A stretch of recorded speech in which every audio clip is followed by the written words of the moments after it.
Bom dia, boa tarde ou boa noite, dependendo do horário que você estiver nos assistindo. Meu nome é Sérgio W. Soares, estamos dando início a mais um Auxílio ao Evangelho no Lar. Este é o de número 195, onde vamos estudar, olha aqui, Evangelho segundo o Espiritismo, capítulo 28, é o último capítulo, hein? Não é o último programa, mas é o último capítulo. 28.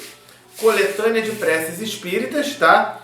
Preces gerais, oração dominical. A gente está estudando o Pai Nosso. É o item 3 ali, né? Prece, Pai Nosso que estás no céu, santificado seja o vosso nome, venha o teu reino. Então, hoje vai ser esse estudo aí, tá legal? Bom, nossa página na internet, você está vendo aí na tela, www.evangelhonolar2012.blogspot.com. Entrou nessa página. O que você vai encontrar? Toda sexta-feira, um novo estudo do Evangelho no Lar. Então, tem sempre um vídeo, cerca de 30 minutos, os 5 minutos iniciais de introdução. Você que já queira ir logo para o estudo, avança aí para 5 minutos. E meia horinha de estudo do Evangelho.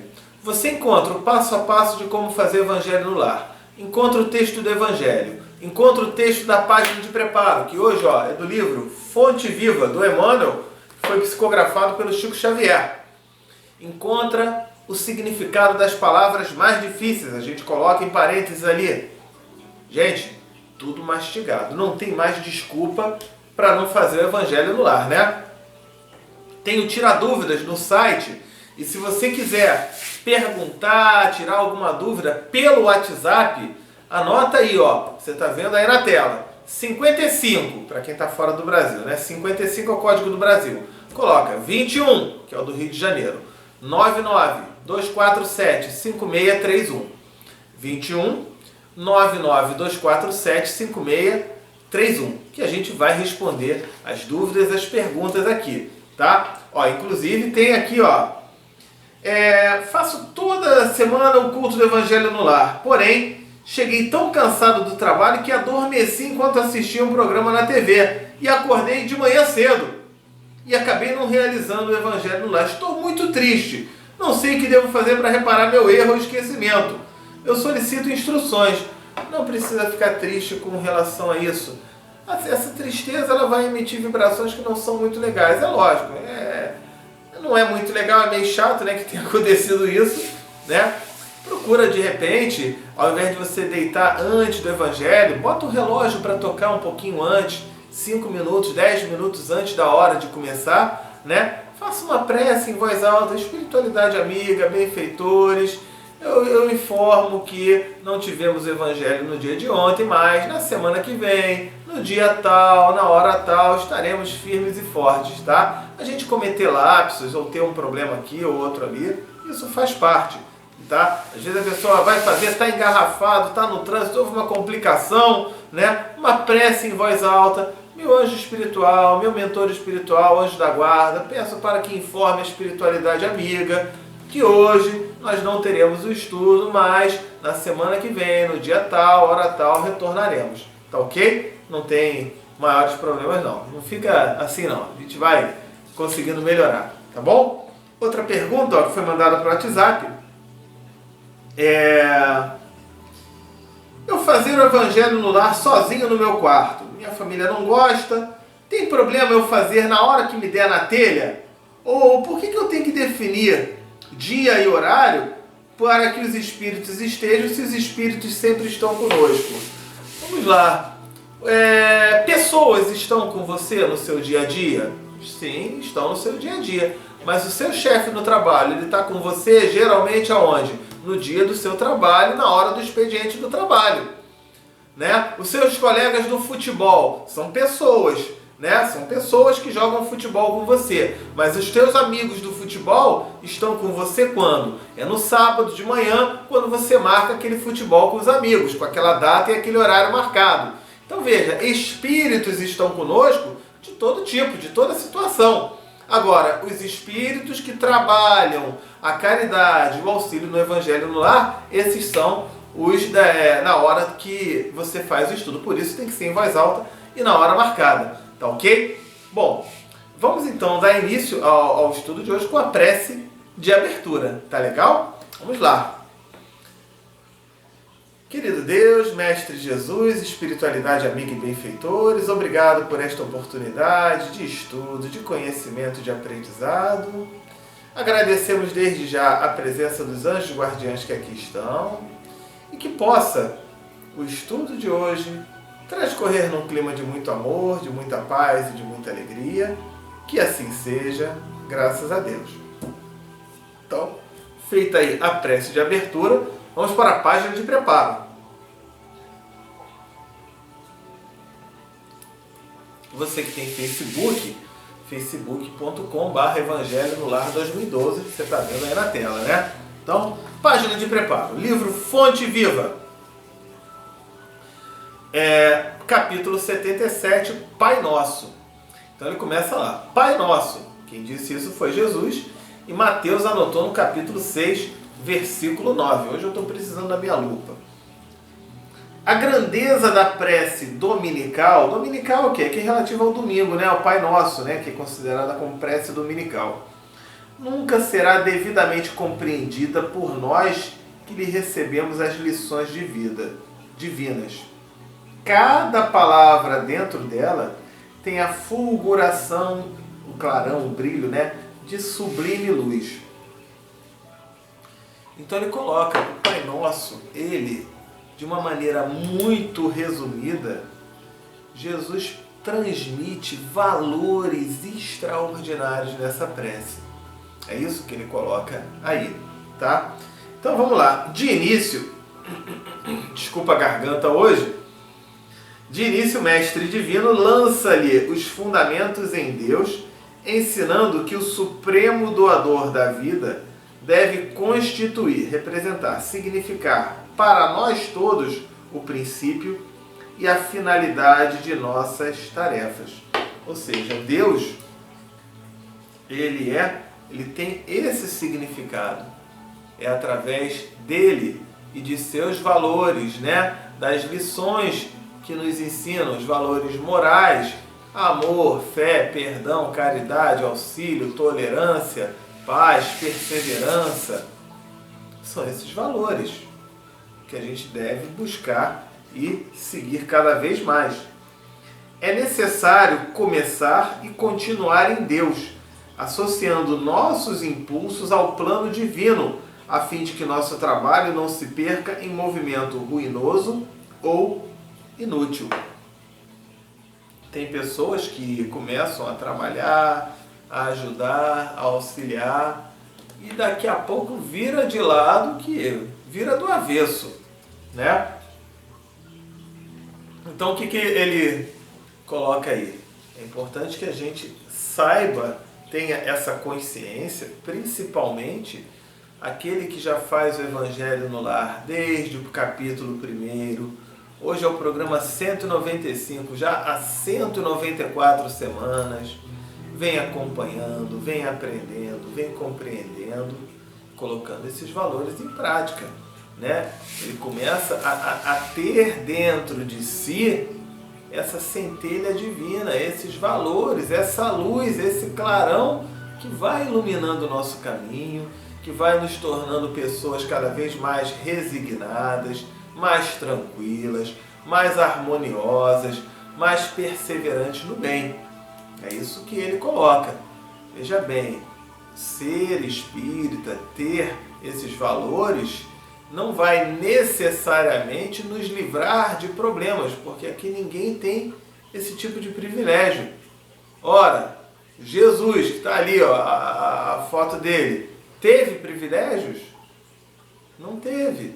Como é que ele desencarnou? Como é que aconteceu? Então por que eu vou achar que eu posso ter? Eu tenho que ter. Ele não teve não, mas eu vou ter.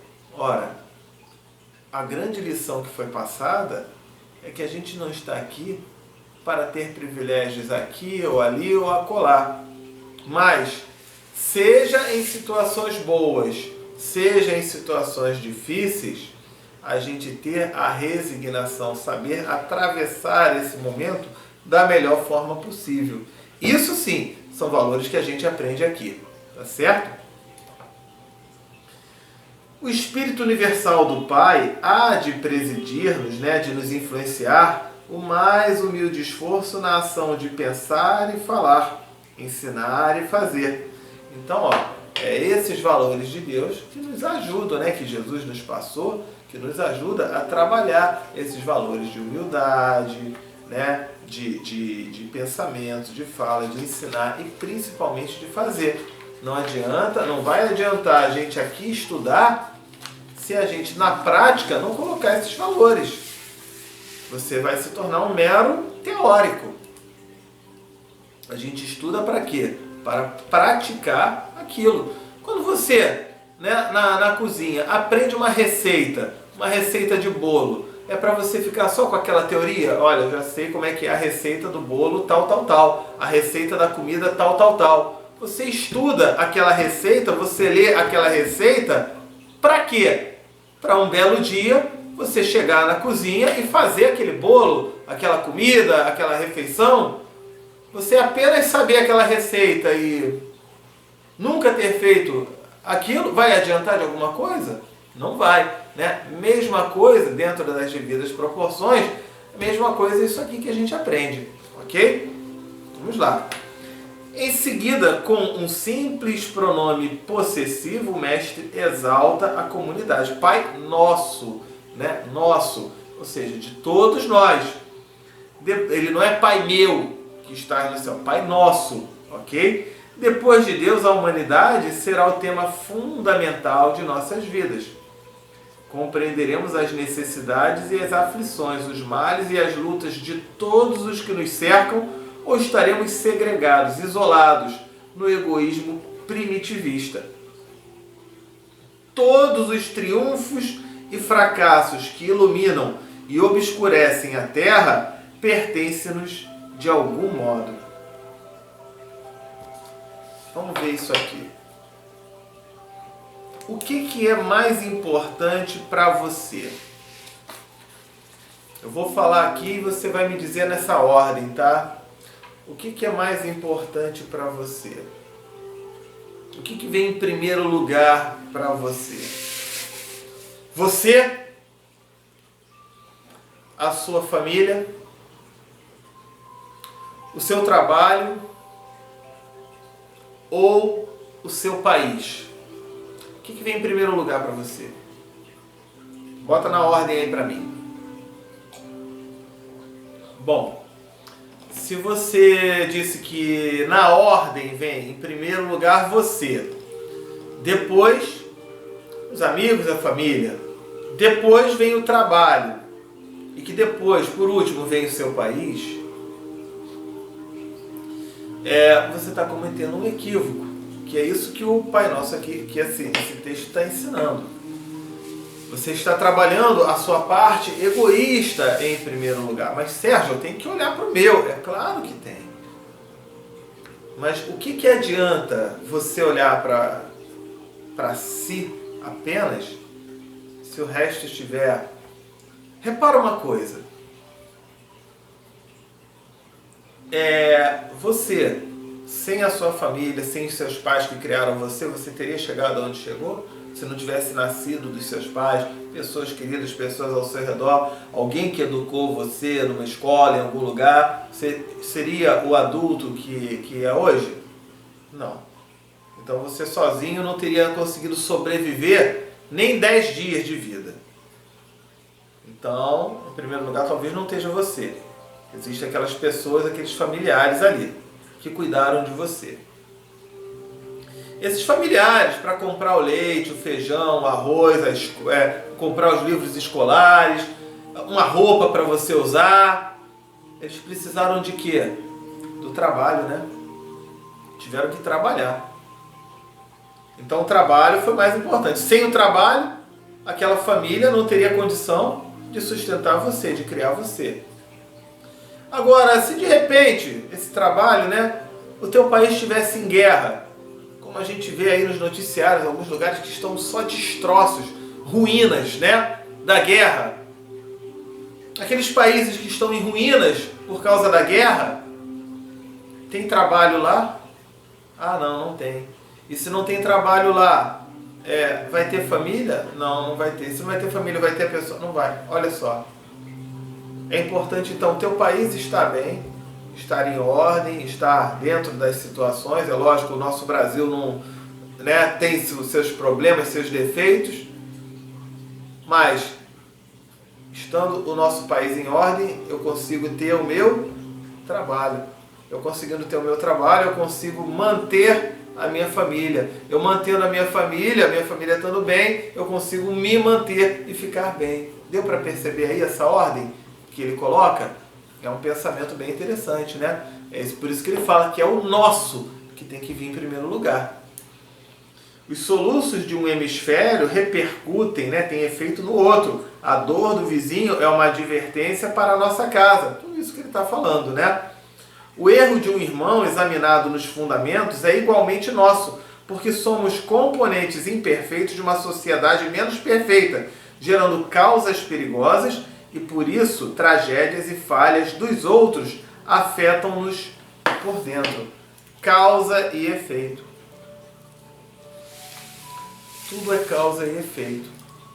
Às vezes, uma falta de atitude minha, uma conversa com alguém, num auxílio a uma pessoa, pode fazer com que aquela pessoa provoque uma situação que cause até um prejuízo para mim, uma perda para mim, uma dificuldade para mim.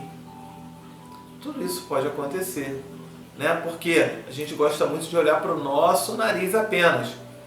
Como eu disse, não vamos ser hipócritas aqui, da gente não ter a nossa preocupação conosco, claro que temos, mas também servir de instrumento de ajuda, de auxílio, de amparo com o nosso próximo, que a gente vai estar construindo. E tudo o que nos acontece é fruto de causa e efeito. Quando entendemos semelhante realidade, o império do eu passa a incorporar-se por célula bendita à vida santificante. Esse eu, caramba, o eu é legal? Mas ele não é tudo. Faz parte de um contexto, ok? Pai nosso, disse Jesus, sem amor a Deus e à humanidade, não estamos suficientemente seguros na oração. Pai nosso, disse Jesus para começar, Pai do universo, nosso mundo.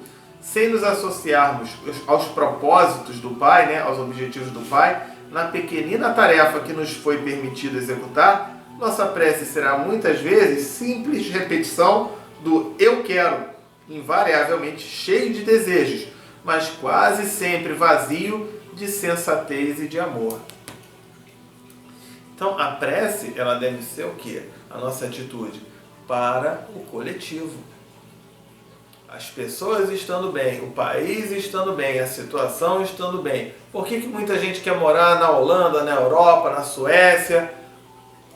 É porque eu não vejo eles falarem que é porque o povo de lá é legal, é porque o país é legal, tem ordem. E se tem ordem, as pessoas têm trabalho. Se elas têm trabalho, elas conseguem constituir suas famílias sem maiores problemas.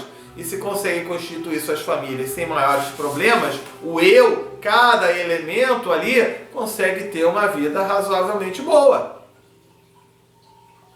Não é o eu em primeiro lugar, repara, é o conjunto, ok? Então, serviu aí, Tomara que essa comparação tenha servido aí como um parâmetro para a gente entender melhor. Vamos lá. Capítulo 28, coletânea de preces espíritas. Preces gerais, oração dominical. 3. Prece. Pai nosso que estás no céu, santificado seja o teu nome, venha o teu reino. Então ele coloca lá. Pai nosso que estás no céu, santificado seja o teu nome. Qual é a oração? Cremos em ti, Senhor, porque tudo revela o teu poder e a tua bondade. A harmonia do universo dá testemunho de uma sabedoria, de uma prudência, uma precaução, E de uma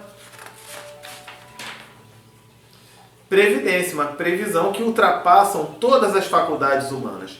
Em todas as obras da criação, desde o raminho de erva minúscula e o pequenino inseto até os astros que se movem no espaço, o nome se acha inscrito de um ser soberanamente grande e sábio. Por toda parte se nos depara, né, encontra a prova de paternal solicitude, zelo, cuidado, né? Cego, portanto, é aquele que não te reconhece nas tuas obras, orgulhoso aquele que não te glorifica, e ingrato aquele que não te rende graças. Como é que o planeta, o universo funciona? Por que não tem planeta batendo, dando choque, acontecendo um monte de coisa, né? Um monte de situações? Existe alguma força inteligente que faz com que os planetas tenham essa órbita, tenham tudo isso funcionando dentro de uma harmonia. É uma força inteligente que nós não dominamos. Isso atribui-se o quê? A Deus. Sérgio, você falou ali um Deus bom, mas tem tanta maldade, tanta dificuldade no mundo, tanta coisa, né? Você fala a tua bondade. Onde é que está a bondade de Deus quando alguém nasce doente, quando alguém nasce pobre, alguém se machuca, alguém é ferido, alguém é morto de uma maneira injusta? Perguntaram isso para... Teve um professor do Einstein, Albert Einstein, que falou sobre isso, né? E aí Einstein falou assim: professor, existe escuridão? E aí o professor falou: claro que existe escuridão. Aí Einstein falou: negativo. Escuridão não existe. Escuridão, na verdade, é o que? Existe luz. A escuridão é a ausência de luz. Você tem como produzir luz. Você não tem como produzir escuridão. Escuridão é o quê? É a ausência de luz. Quando você apaga as luzes, fica escuro. Mas se tiver ainda de dia com sol, não vai ficar escuro. É a ausência de luz. Ele foi explicando, dando várias situações, onde se compreendeu que a maldade existe, não, ela é a ausência do bem. Nós temos dentro da nossa centelha, do nosso coração, dos nossos sentimentos, a chama dessa bondade. Quando a gente não pratica isso, aí ocorre o quê? As maldades dessas situações. Isso é que é criado pelo homem. Se a gente trabalhar o bem, essa maldade não vai existir. Assim como, se eu acender a luz, não vai ter escuridão que resista. É nesse sentido que ele coloca. E dentro dessa força inteligente, o que ocorre? Aquele que não reconhece isso. Caramba, existe um universo, uma perfeição, a natureza, o oxigênio, tem água, tem alimento, tem tudo isso. Caramba, é um sistema que funciona. Ah, não, isso não é de Deus, não, isso foi a coincidência danada, sabe? Tá bom. É o cego que não quer ver isso. Ele coloca: orgulhoso aquele que não glorifica. Tá bom, tá bom. Deus existe, tá, beleza. Eu vou fazer o favor de reconhecer que Deus existe, tá bom? Pronto. Então tem gente que é assim. Você está querendo que eu reconheça que Deus existe? Tá, Deus existe. É como se esse cara fosse mais importante do mundo, né? Caramba, ó, fulano reconheceu que Deus existe. Existe aquela famosa frase, né? Deus sem você é Deus. Você sem Deus não é nada. E ele ainda coloca, finaliza aqui falando: ingrato aquele que não te rende graças, que não rende graças a Deus. Porque a gente deve a cada dia agradecer a Deus pela nossa vida, pela nossa saúde, pela nossa situação. Esteja eu saudável ou doente, né? Mas eu estou aqui, eu estou vivo, eu estou em condições de conversar, de falar, de olhar, de respirar, de fazer alguma coisa. Mas aquele cara que está na cama só consegue piscar os olhos, Sérgio. Ele consegue piscar os olhos. Ele está vivo ainda. Ele consegue pensar, consegue raciocinar. Isso já é um motivo suficiente para agradecer a Deus. E se está passando por isso, é algum fruto de uma causa que foi plantada. A gente está quitando um débito. Todos nós estamos quitando débitos. E não é bom quando a gente quita um débito? Ai, caramba, acabou aquela dívida. Terminei de pagar aquela prestação. Durante o período que você está pagando aquele cartão, aquela prestação, é um sufoco, né? Você aperta daqui, aperta dali, deixa de dar um passeio aqui, um ali, porque eu tenho que pagar aquela prestação ali. É uma agonia, mas na hora que quita, que terminou de pagar, que bom, acabei de pagar aquilo, né? É assim, os sofrimentos, essas situações são causas e efeitos. A gente está quitando débitos, assim como observando por que a gente contraiu tais débitos, para a gente não contrair de novo. Se eu pagar aquela prestação foi difícil, foi complicado, peraí, eu não vou fazer outra dívida. Se eu não aprender isso e continuar fazendo dívida, eu vou continuar passando sufoco a vida inteira. Percebe aí? Então é a gente conseguir ter essa consciência. Tá ok? Perfeito aí então? Ingrato é aquele que não te rende graças, né? Aí vem o item 2. Venha o teu reino. Senhor, deste aos homens leis plenas de sabedoria e que lhes dariam a felicidade se eles as cumprissem. Com essas leis fariam reinar entre si a paz e a justiça e mutuamente, né, reciprocamente, se auxiliariam ao invés de se maltratarem como fazem. O forte sustentaria o fraco ao invés de o esmagar. Evitados assim seriam os males que se geram dos excessos e dos abusos. Todas as misérias deste mundo provêm da violação de tuas leis, porquanto nenhuma infração delas deixa de ocasionar fatais consequências. É aquilo que a gente estava falando. A gente tem aqui uma oportunidade valiosíssima. Mas a gente prefere ser antipático, a gente prefere passar a perna no outro, a gente prefere se dar bem, e o sujeito se dá bem temporariamente. Um dia a verdade vem à tona, nessa vida ou numa outra vida, ou no plano desencarnado. O fato é que vem à tona. Esses registros, eles são mostrados, são revelados. A gente vai receber conforme nossas obras. Então a gente precisa ter esse cuidado, precisa ter essa atenção. Tá ok? Vou falar mais uma historinha, né? Do sujeito que era milionário, que era dono lá de uma mansão, e aí ele desencarnou, foi lá pro plano espiritual. No que ele estava indo para a casa dele, né? Ele viu um palácio, uma casa linda, enorme, né? E ele perguntou lá, mas mentor, que casa é aquela? Quem é que mora ali? Ah, aquela casa é do Antônio, seu motorista. O Antônio que morava naquele barraco lá, ele tem essa casa, caramba!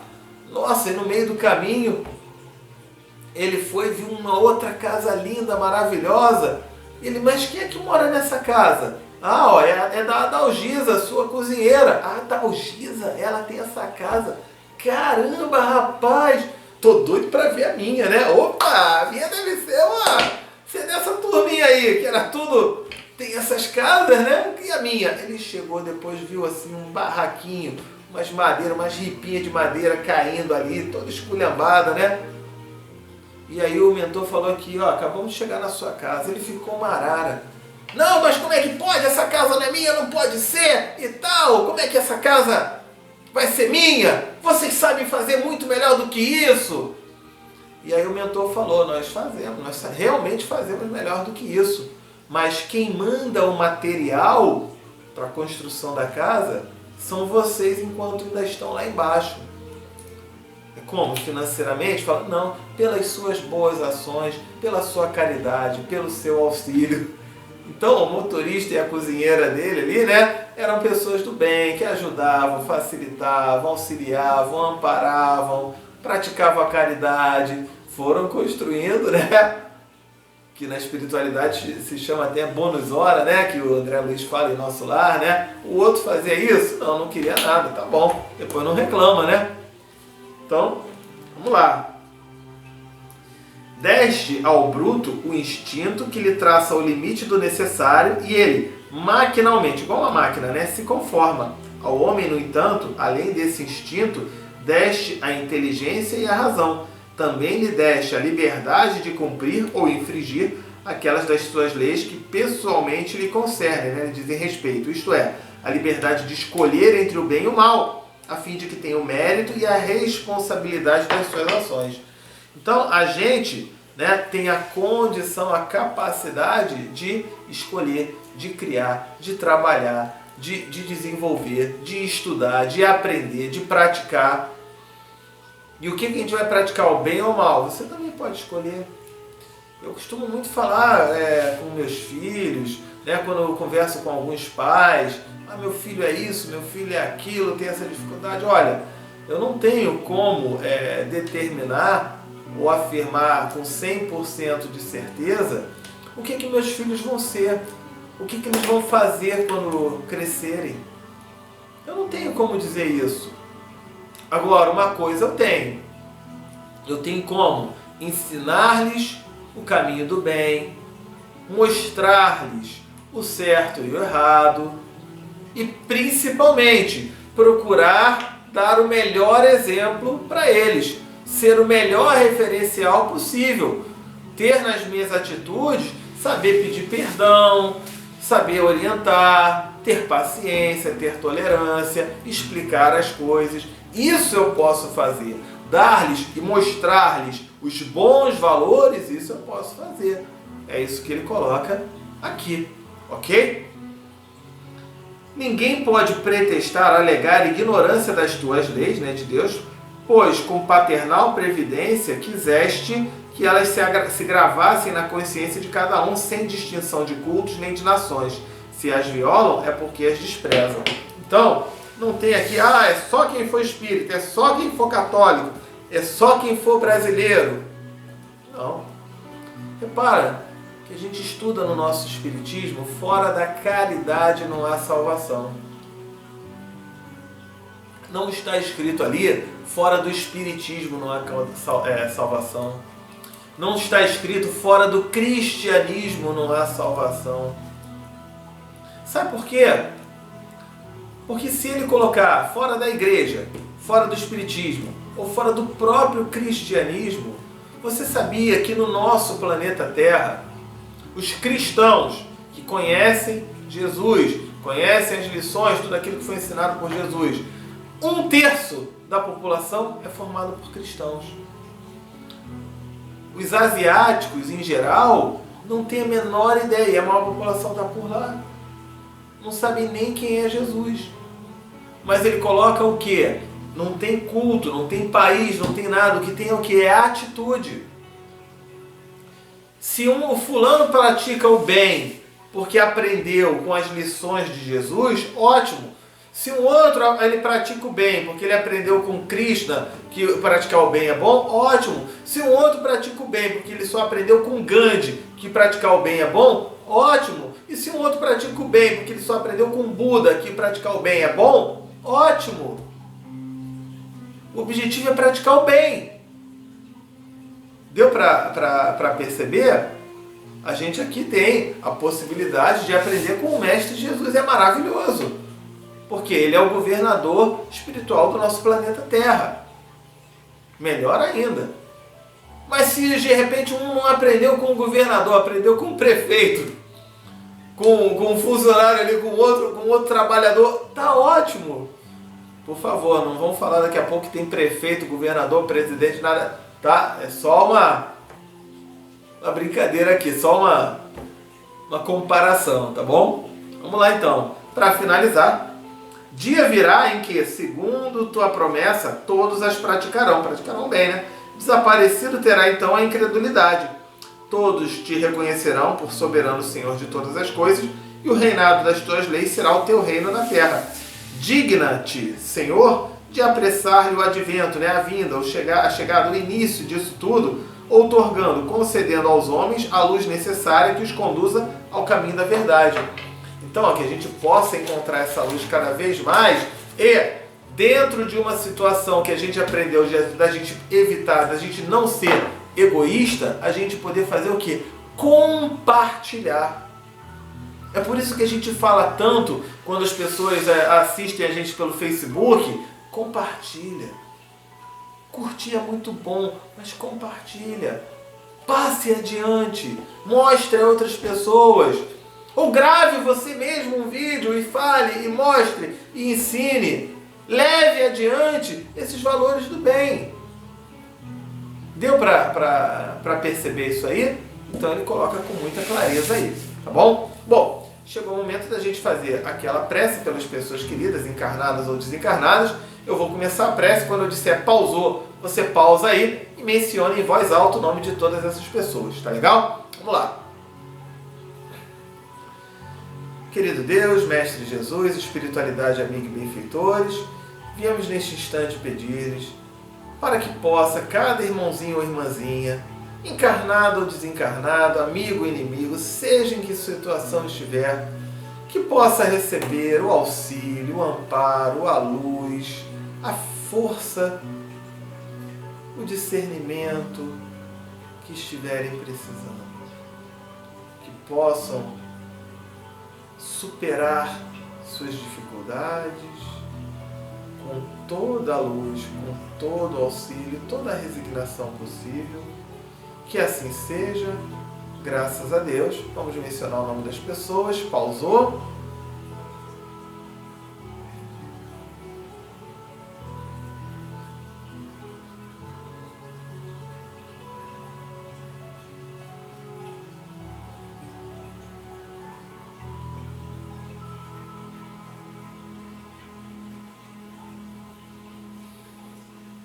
Soltou o pause. Hora da fluidificação da água. Então vamos lá. Você está vendo aí na tela o programa Minutos de Espiritismo, é o número 23, que a gente fala sobre a fluidificação da água, tá? Tem um estudo completo ali, tá? Bota no Google Minutos de Espiritismo número 23, tá bom? Vamos lá então. Colocando as mãos sobre a jarra ou sobre o copo, vamos fazer a seguinte prece. Querido Deus, Mestre Jesus e Espíritos amigos, que possa esta água neste momento receber os melhores fluidos, as melhores energias e vibrações, de maneira que, ao contato dela com nossos organismos, possa nos proporcionar tudo aquilo de bom, tudo aquilo de importante e necessário a cada um de nós. Muito obrigado, que assim seja, graças a Deus. Então, colocamos aqui, olha, eu já vou beber minha água. Saúde!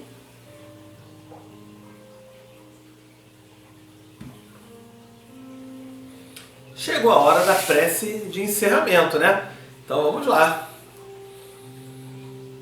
Querido Deus, Mestre Jesus, Espíritos amigos e benfeitores, obrigado por mais esta oportunidade de estudo, de conhecimento, de aprendizado, e que possamos, diante dessas lições, colocar na prática tudo aquilo que pudemos aprender hoje. Obrigado aos anjos guardiães que harmonizaram esse ambiente no qual nos encontramos, que conseguiram limpar e higienizar espiritualmente falando, que possa este ambiente permanecer tranquilo, em paz e em harmonia durante toda essa semana, assim como pedimos pela proteção, auxílio e amparo, seja por nosso merecimento ou pela misericórdia de Deus, que assim seja. Graças a Deus, e que possamos estar reunidos na próxima semana para mais um estudo. Muito obrigado, que assim seja. Muito bem. Sendo assim, estamos finalizando o estudo de hoje. Ah, faltou o e-mail, né? Acabei não falando no início. Ó, tá vendo aí, ó? Amor, perdão e fé, @gmail.com. Pode mandar um e-mail que a gente sempre responde, tá legal? Muita luz, muita paz, fiquem com Deus e até o nosso próximo encontro. Tchau, tchau!